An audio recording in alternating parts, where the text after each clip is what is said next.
Magandang gabi po.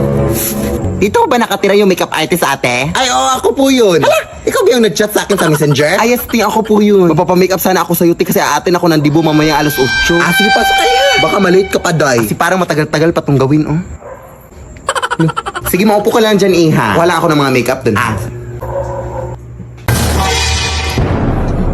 Wait lang, te. Bangkay ho ba yan?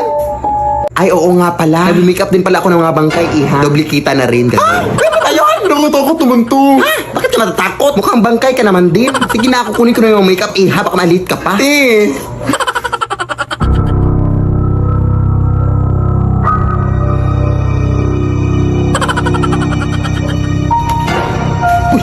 Te, yung bangkay, tinahulog. Makalis na mo.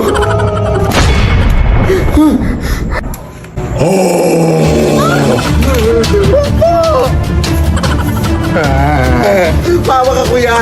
Atin pa ako ng Dibo. Masarap pa naman ang mga pagkain doon. Tulong, ate.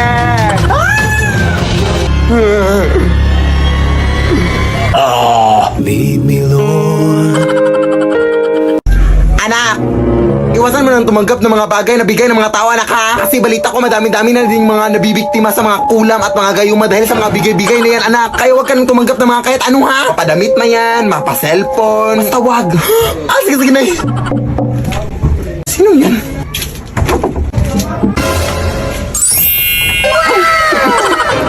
Uy, yung ninong Veronica mo, anak!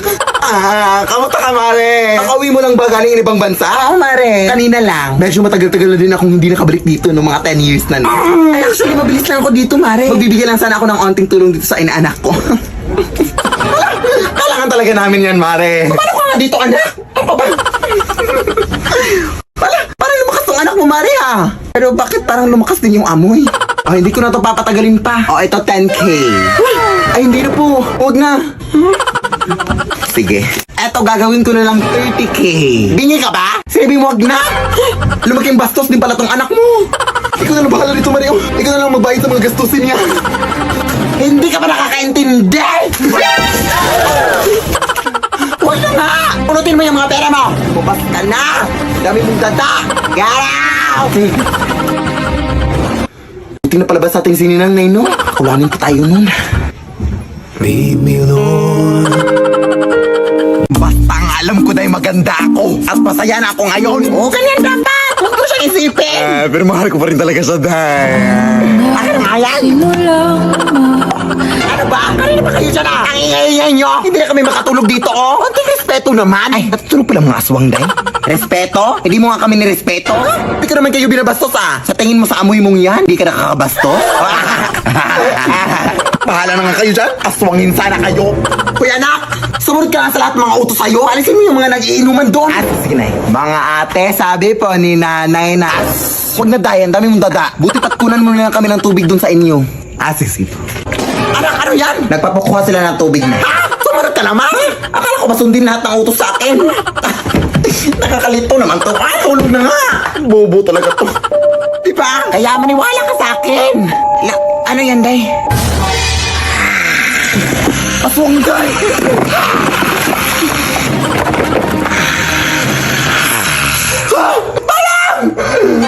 Nagawa mo po talaga matakot kaysa magpasalamat, Day.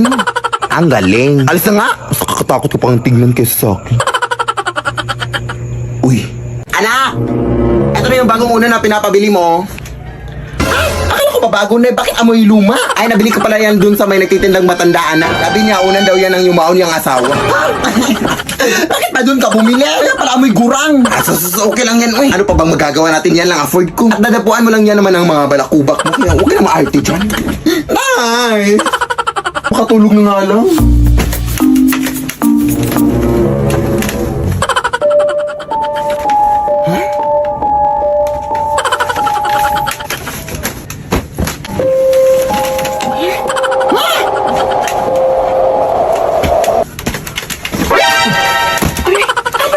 Ayan!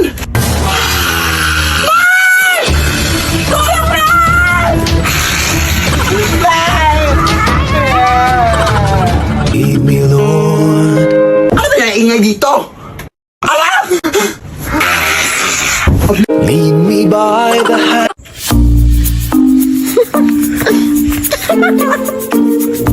Anak, tulungan mo ako dito, be. Ang bigat-bigat nito. Kanina ka pa nakatutok na sa cellphone mo, ha? Wait lang, Nay. Nagbumudyo na ako dito, May nagmumudyo ba na kinikilig? Ano ba talaga, anak? Sino ba kasi yan? Ito yung naligo sa akin noong nakaraan, Nay. Ha? Manliligaw? Sa'yo? Uy, tumahimik ka, Nay. Tulong yung mga kapitbahay natin, uy. Sorry. Kulat lang kasi ako, anak. Natik na ako atikin sa puso. Manliligaw pa rin ba sa'yo kahit punong-puno na ng libang yung katawan mo? Siguraduhin mo na niligaw yan sa'yo, anak, ha? Baka naman tinatanong ka lang niya kung ano yung sabon na ginagamit mo, anak, para hindi niya magamit.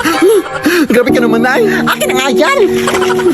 Ang dami mo ng mga masasakit sinabi. Ay, sorry, nak. Honest lang kasi ako, eh. Tara na.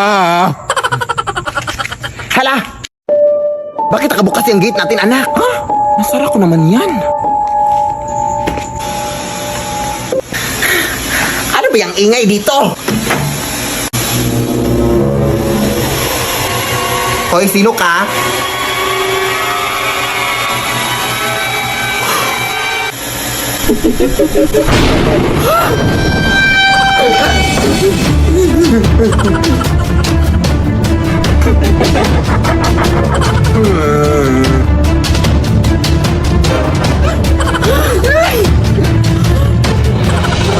Ako yung nanay mo, anak.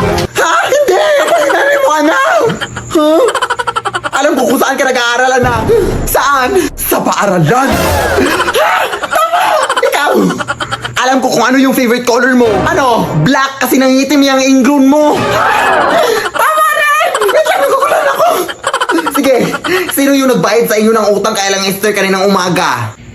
Ikaw? Ito yung nanay ko, hindi nagbabayad ng utang nanay ko.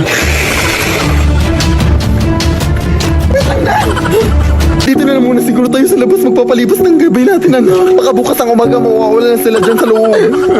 Sige na. Magpahinga ka na lang muna dito sa braso ko. Pang hindi naman ata ako makakatulog dyan sa lakas ng putok mo, anak. Ay, sorry, Nay. Sige, dito na lang sa likod ko na yung... Ay, umaga na, Nay. Pasukin na natin ta. Ito ko na lang muna sa labas na pasukin ko na lang doon. Nasabihan lang kita. Sige na.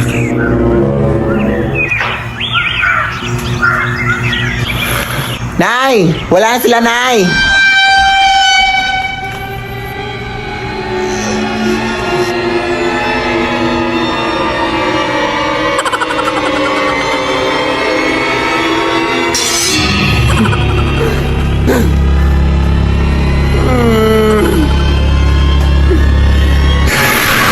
Leave me alone.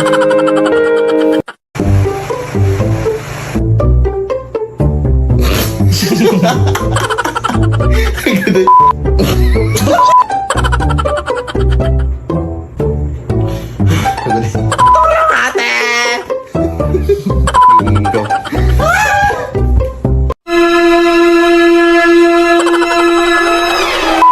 Ang sarap pa naman ng mga pagkain doon.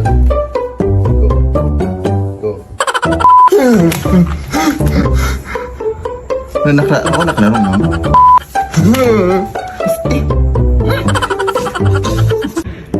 Sabi niya, unan daw yan ng umayo daw.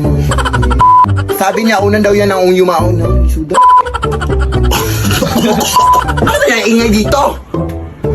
Ala!